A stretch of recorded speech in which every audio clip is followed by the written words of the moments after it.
In this video, I'm going to show you how to make a smoked beef rib, cheddar and jalapeno pie. Now I'm going to get started by defrosting some puff pastry sheets. This is going to come together pretty quick because I'm going to be using a beef rib I've previously smoked and vac sealed. Now any pulled meat or tender smoked meat is going to be perfect for this recipe.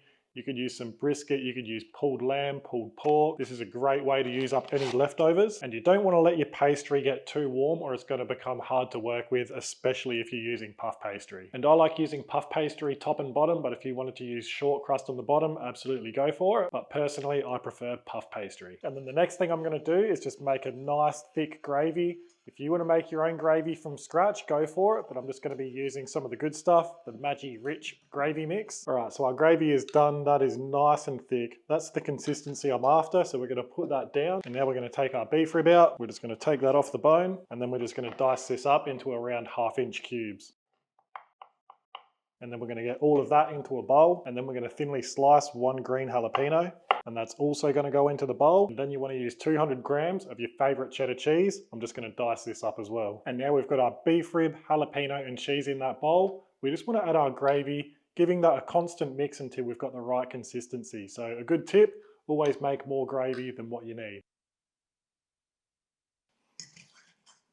So that was around 2 cups of gravy. We've got about 1/2 cup left. So we've used 1.5 cups in this mixture.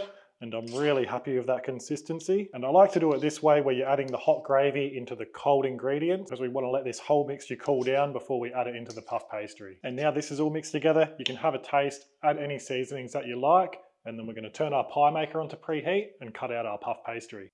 And I'm just using the Sunbeam pie maker. You can pick these up off Amazon. And then once our pie maker's up to temperature, we're going to open it up. We will carefully get our bases in, and we just want to carefully press them into the molds. And then we'll get our mixture in. Now the booklet suggests that you use 1/2 cup of filling. I like to go more towards 3/4 cup.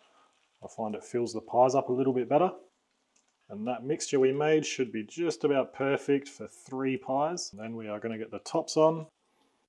And then we're going to shut our lid, let these cook away until they are done, which will take around 10 to 15 minutes. And after about 12 minutes, I reckon these are done. Got a little bit of leakage, but that's fine. What we want to do now is carefully get our pies out. And I should have just put them straight on a wire rack, but I'm just going to transfer them onto one so our bases don't go soggy. Now these pies are going to be super hot, so if you don't want to burn your mouth like I always do, I'm going to let them cool down before I come back to get stuck into one. Time for a taste. That is seriously one of the best pies you'll ever have. These are honestly so good, you could just smoke a rack of beef ribs or smoke a brisket just to use up in pies. Well, there you have it. There's how to make beef rib, cheddar and jalapeno pies. I'll put the recipe and everything you need to know down in the video description. If you try these, let us know what you think. If you enjoyed the video, give it a thumbs up, subscribe to our channel. But for now, that's the end of the video. So if you've got any questions, don't hesitate to ask them in the comments below. Thanks for watching, and I'll see you in the next one.